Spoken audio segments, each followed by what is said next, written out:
नमस्कार दोस्तों, स्वागत है हमारे चैनल रहस्य खजाना में। दोस्तों आज हम बात करने जा रहे हैं एक ऐसे देश के बारे में जिसे तेंदुए की परमिशन से बसाया गया था। यहाँ के लोग बात बात पर आंसू बहा देते हैं।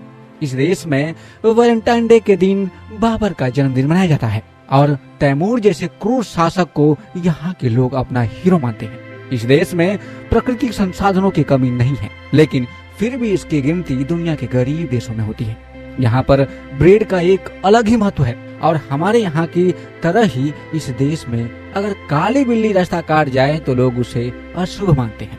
वैसे दोस्तों, जिस देश के बारे में हम बात कर रहे हैं उस देश का नाम है उज़्बेकिस्तान। तो दोस्तों, अभी तक आपने हमारे इस YouTube चैनल को सब्सक्राइब नहीं किया है तो प्लीज कर लीजिए, ताकि ऐसे ही अमेजिंग फैक्ट्स वाली वीडियो सबसे पहले आपको मिले। तो चलिए दोस्तों, देर न करते हुए वीडियो शुरू करते हैं। आपको ले चलते हैं उज़्बेकिस्तान के इस रोचक सफर पर। सबसे पहले आपको बता दें कि उज़्बेकिस्तान का ऑफिशियली नाम रिपब्लिक ऑफ उज़्बेकिस्तान है। पूरी दुनिया में सिर्फ दो ही ऐसे देश हैं जो डबल लैंडलॉक कंट्री है। पहला है यूरोप का लिechtenstein जो स्विट्जरलैंड और ऑस्ट्रेलिया से घिरा हुआ है, और दूसरा है उज़्बेकिस्तान जो सेंट्रल एशिया में बसा हुआ है और चारों तरफ से ऐसे देशों से घिरा हुआ है जिसकी सीमा किसी और समुद्री सीमा को टच करने वाले देशों में नहीं लगती। यानी कि यहाँ के लोग कोस्टल एरिया तक जाना चाहते हैं तो उन्हें दो देशों के बॉर्डर क्रॉस करने होंगे।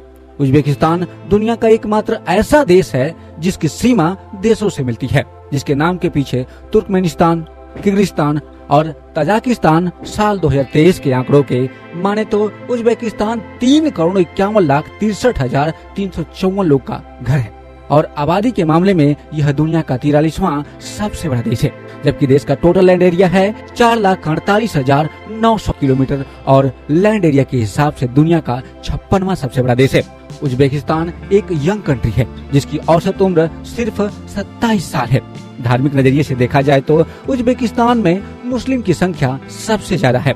यहाँ की कुल आबादी 78% मुस्लिम है, जबकि 9% लोग क्रिश्चियन परंपराओं को फॉलो करते हैं। वहीं 4% लोग दूसरे धर्म से जुड़े हुए हैं। मुस्लिम में भी यहाँ के सुन्नी समुदाय की संख्या सबसे ज्यादा है, लेकिन यहाँ के मुस्लिम इसकी खास बात यह है कि ये धर्मनिरपेक्ष होते हैं, यानी इन्हें किसी और धर्म से कोई आपत्ति नहीं है। ये खुद में ही मस्त रहते हैं, साथ ही दूसरों को भी मस्त रहने की सलाह देते हैं। उज़्बेकिस्तान में आपको रशियन कल्चर का प्रभाव सबसे ज्यादा देखने को मिलेगा, क्योंकि उनका यहाँ पर लंबे समय तक शासन चला। देश की भाषा की बात करें तो यहाँ सबसे ज्यादा लोग उज़्बेक बोलते हुए नजर आते हैं और उज़्बेक ही इस देश की ऑफिशियल लैंग्वेज है। लेकिन उज़्बेक के अलावा यहाँ रशियन भी बोली जाती है। दोस्तों, उज़्बेकिस्तान की कैपिटल सिटी है तोशकंद, क्योंकि देश का सबसे बड़ा खूबसूरत और आकर्षक है। लेकिन क्या आप जानते हैं आज ये शहर जितना खूबसूरत है 1996 के अराउंड उतना ही तहस नहस था। दरअसल इस साल शहर को भयानक भूकंप ने घेर लिया था, जिसकी वजह से हजारों लोग बेघर हुए और अनगिनत बिल्डिंग्स धराशायी हो गई। लेकिन फिर एक बार फिर इस शहर को बसा लिया गया। उज़्बेकिस्तान दुनिया के सबसे पुराने देशों में से एक है, जिसकी उम्र रोम के बराबर मानी जाती है। वैज्ञानिकों की माने तो इस बस्ती की उम्र लगभग 2750 साल से भी ज्यादा है। वैसे आपको पता है कि उज़्बेकिस्तान का नाम उज़्बेकिस्तान कैसे मिला? ये नाम तैमूर के बेटे के नाम पर मिला। आपको यकीन नहीं होगा, लेकिन दोस्तों इस देश में तैमूर को हीरो की तरह माना जाता था। वो बात अलग है कि तैमूर करीब 2.5 करोड़ लोगों को मौत की नींद सुला दिया था। तैमूर असल में उज़्बेकिस्तान का हीरो रहने वाला था और उसी ने तैमूर राजवंश की स्थापना की थी। लेकिन जब वो चीन पर फतह हासिल करने के लिए निकला तो उसकी मौत हो गई। उज़्बेकिस्तान में तैमूर को हीरो मानकर उसका बर्थडे सेलिब्रेट किया जाता है।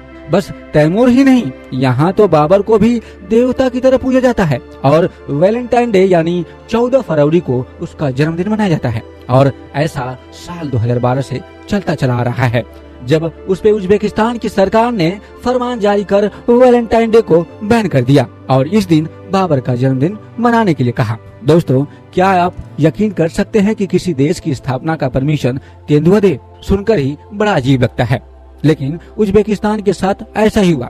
दरअसल दोस्तों, उज़्बेकिस्तान एक पहाड़ी देश है जहाँ ऊंची ऊंची चोटियों की कमी नहीं है और इन्हीं पहाड़ियों के बीच रहते हैं सफेद फर वाले तेंदुए। सर्दियों के मौसम में उज़्बेकिस्तान के जितने भी पहाड़ी इलाके हैं वो भारी बारिश और बर्फबारी के चलते जम जाया करते हैं।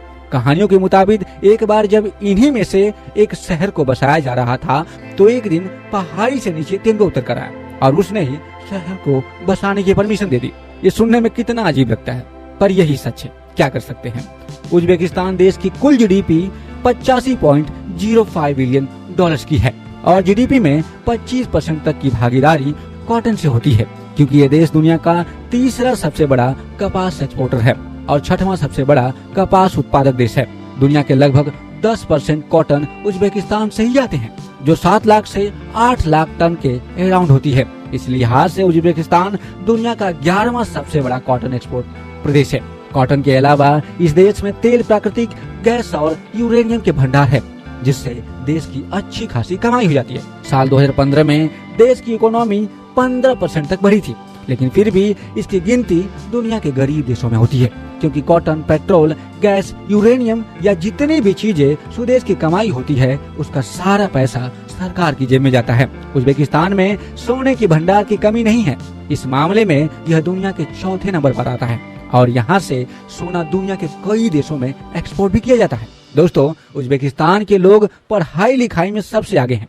यहाँ पर हर कोई वेल एजुकेटेड है, जिसका अंदाजा आप यहाँ के लिटरेसी रेट से भी लगा सकते हैं, जो कि करीब 100% का है। जी हाँ दोस्तों, यहाँ पर बच्चों से लेकर बूढ़ा सब पढ़े लिखे हैं। उज्बेकिस्तान दोस्तों हमारे भारत की तरह ही कुछ रिसर्च फॉलो किए जाते हैं। दोस्तों, उज्बेकिस्तान में ही हमारे भारत की तरह कुछ रिसर्च फॉलो किए जाते हैं। जैसे यहाँ पर काली बिल्ली को अशुभ माना जाता है और अगर काली बिल्ली रास्ता काट जाए तो लोग घंटों तक अपनी जगह से हिलते नहीं, वो वहीं पर खड़ा रहना पसंद करते हैं, लेकिन उस रास्ते से गुजरना उन्हें कतई गवारा नहीं होता। वैसे इस देश में ब्रेड को लेकर एक अलग ही क्रेज है। यहाँ पर कई तरह के ब्रेड्स मिलते हैं जो बड़ी ही टेस्टी होती है। इसमें से एक ब्रेंडली प्रेस का ब्रेड है, जिसको लेकर लोगों के बीच एक अलग ही मान्यता है। दरअसल जैसे हमारे यहाँ पर जब कोई घर से सदस्य बाहर किसी अच्छे काम से जाता है तो हम उसे दही शक्कर खिलाकर बाहर भेजते हैं, और इसी रिवाज को उज्बेकिस्तान में अलग ढंग से फॉलो किया जाता है। यहाँ पर अगर कोई बाहर जाता है तो उसे यहाँ पर लपेट के ब्रेड का एक टुकड़ा खिलाया जाता है और बाकी ब्रेड को घर के अंदर ही जमीन में गाड़ दिया जाता है, जब तक कि वह बंदा घर वापस ना लौटे। इसके अलावा लपेट के ब्रेड को कभी उल्टा या जमीन पर नहीं रखा जाता, फिर चाहे वो किसी बैग के अंदर ही क्यों ना हो।